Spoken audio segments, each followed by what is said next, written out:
What up mga solid subscribers, no? So ngayon guys, tingin tayo ng mga updates sa ating mahalima, no? So very big shoutout kay Miss O, no? Sara, simulan na po natin to. So itong unang papanoorin natin guys, no? Ito po yung video na titled Pure Gold Director Shocked at SB19's live performance. Oh, director mismo ng Pure Gold to guys, ha? Okay, tara.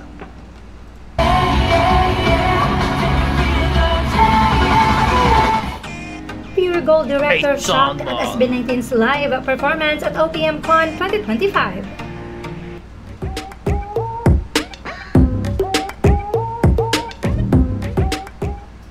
Sir Chris Kahilig is Pure Gold's director since the first OPM Con in 2024 and now in 2025. Of course, he has met SB19 and has watched them perform in 2024. But in the recent Pure Gold OPM Con 2025, it looks like our boys has surprised him even more. After the said concert, Sir Chris took to Facebook to share his admiration towards SB19. He posted, "Ang SB19 parang di tao kung mag-perform. Parang superpower nila ang pagsayaw at pagkanta." And this is big coming from the director himself. Pero okay. ang pagsayaw. Sabi din ni Sir Chris Kahilig, no? Ang SB19 parang di tao kung mag-perform, no? I think ibig sabihin niya rito is hindi siya yung normal na ginagawa ng isang tao, na hindi naman to the point na in a bad way. Hindi ganun guys, no? Hindi normal, like alam mo yung term na, I'm sure alam niyo yung term na mamaw, no? Parang ganun guys. Ang mamaw nila sobrang overpower nila pag sumasayaw, no? Kasi yung energy na binibigay nila sa stage, no? Oo, sige, meron tayong mga ibang artist na kumakanta, may ibang artist na sumasayaw, pero SB19 kasi guys is all out talaga, no? Tuwing nagpe-perform sila, no? Magbigay kayo sa akin ng isang performance na hindi all out ng SB19, no?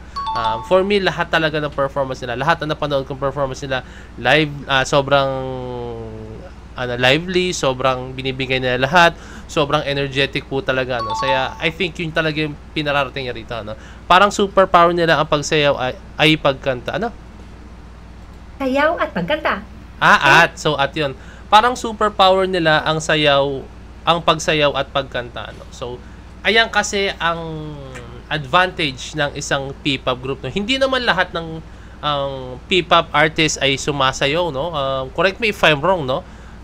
Pero or pop artist, no, na sumasayaw na. Pero kasi itong advantage ng SB19, no, nahanap nila yung ganitong klaseng marka na despite na magaling talaga silang sumayaw, guys, no, sobrang galing nila, guys.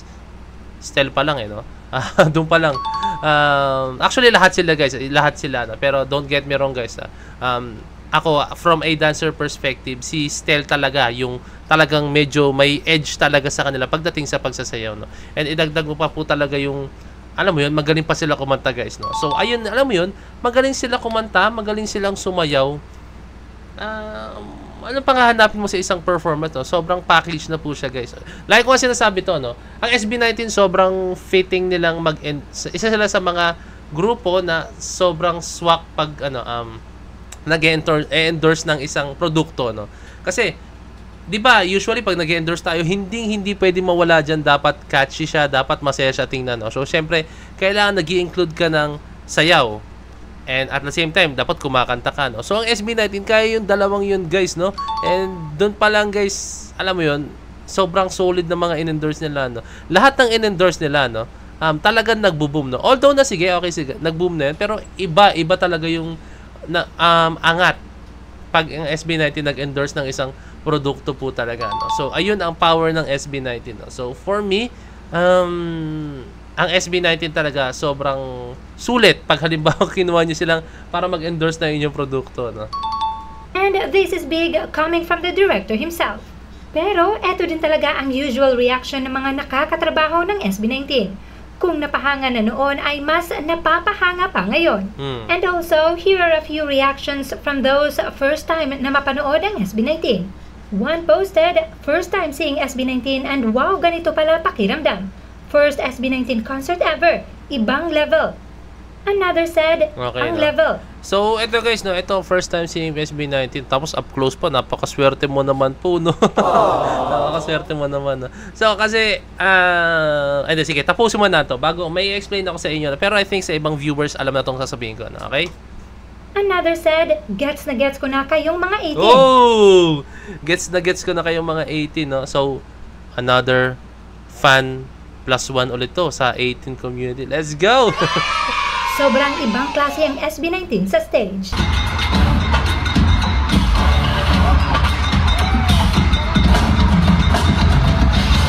So, ayun guys, no? Okay, I think tapos na ito.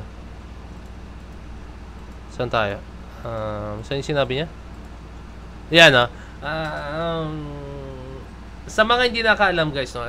Madalas may sinasabi ako, no? Pero sa mga hindi pa nakaalam, no?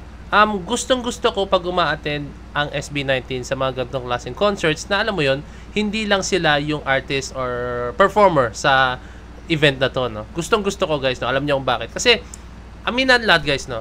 Ito, tulad nito, meron pa mga fan na hindi, although I'm very sure guys, lahat ng tao kilala ang SB19, pero hindi sila fan kung ano ang SB19, no? Don't get me wrong guys, baka sabihin nyo naman kung ano sinasabi ko. Alam mo yun, isipin nyo kayo guys, meron kayong isang artist na kilala, pero alam mo yun, kahit anong gawin nyo is hindi nyo matrepan yung music nila, no? Diba? Alam nyo yun? So, ganun yung mga tao, no? Kilala nila SB19 pero hindi nila trip yung kanta or hindi nila feel pakinggan yung mga kanta, hindi nila feel yung mga ginagawa ng SB19, no? Pero alam mo yun, pag umattend ka sa concert na to, kunyari ito yung pinitingnan natin ngayon, siya si Buji Babiera, no? Kunyari fan siya ni sino ba mga nag-perform, Skastakli, di ba? Nag-perform si Skastakli dito, di ba? Kunyari fan siya ni Skastakli, no? So ang inabangan niya lang dito sa concert na to is si Skastakli, no? So syempre hindi pwedeng hindi niya mapanood ang SB19 dahil kasama ang SB19 sa concert na to, no? So mafo-force siyang mapanood ng SB19, no? So ang tendency nun guys, no, talagang papanoorin yan. Okay, sige, panoorin ko na nga to, total nandito na ako, lang umalis pa ako, no? So ayun, ma-force siyang panoorin ng SB19, no? So dito papasok guys yung bagay na alam mo yon, magiging hindi naman magiging instant fun, no? Hindi, kumbaga, mag-wonder ka na, ala, ang galing pala talaga ng SB19. Ala, nagagawa nila yun. Ala, grabe, ang ganda ng sound nila, no? Ala, grabe, ang galing pala talaga nila sumayaw. Ala, grabe, pati pala yung mga ganito ginagawa nila ng mga explosive surprise or explosive na mga wow factor na mga kung ano-ano man, no? So, doon niya makikita na kaya pala merong mga fan na sobrang nababaliw sa SB19 dahil sobrang quality po pala talaga binibigay nila, no? So, ayun, no? So, sa mga nagsasabi dyan, guys, na alam mo yun, na K-pop wannabe, ganyan, no? Sila yung mga taong hindi pa napapanood talaga ang SB19, no? So, hayaan nyo na po sila. Alam natin meron pa rin mga ganyan, guys, up until now, no? Kasi ang unang impression naman talaga ng tao sa P-pop is K-pop po talaga, no? Kaya syempre, doon talaga nagsimula doon. Doon tayo na-inspire sa K-pop, 'di ba? Kaya ayun, so hindi mo masisi ibang tao kung bakit yun pa rin ang tumatak sa isip nila, no? Pero sabihin ko sa inyo, yung mga tao nagsasabi na yun, no? Sila po yung mga tao hindi po talaga nakapanood sa SB19, no? So, ang kailangan gawin lang natin, guys, is kaya na sila. Naitakip talaga ng tenga natin, no? Kung magagano'n man sila, no? Pero I'm pretty sure, guys, sooner or later po, guys, very very soon, guys, no? Hindi pwedeng hindi nila pakinggan ng SB19, no? Believe me, guys, hindi pwedeng hindi nila pakinggan ng SB19, no? Meron man yung mga kamag-anak na ikinig sa SB19, meron kamag-anak yan na manonood ng SB19, meron kamag-anak yan na kamag-anak din ng SB19, or meron yung kamag-anak na kilalang SB19, no? So, believe me, may time na makikilala ng SB19. So, hayaan nyo na lang sila ng mga nagsasabi ng mga kung ano naman din. Basta tayo, alam natin sa sarili natin kung ano po talaga ang binibigay ng SB19. Kung ano pinapakita ng ating P-pop community. No? So, ayun guys, kindly leave a like, subscribe, and kindly ring na notification bell para alam nyo po bago kayo nag-release ng bagong video. No? So, yun lang. Maraming salamat. So, DC Point of It signing out. Peace. Let's see.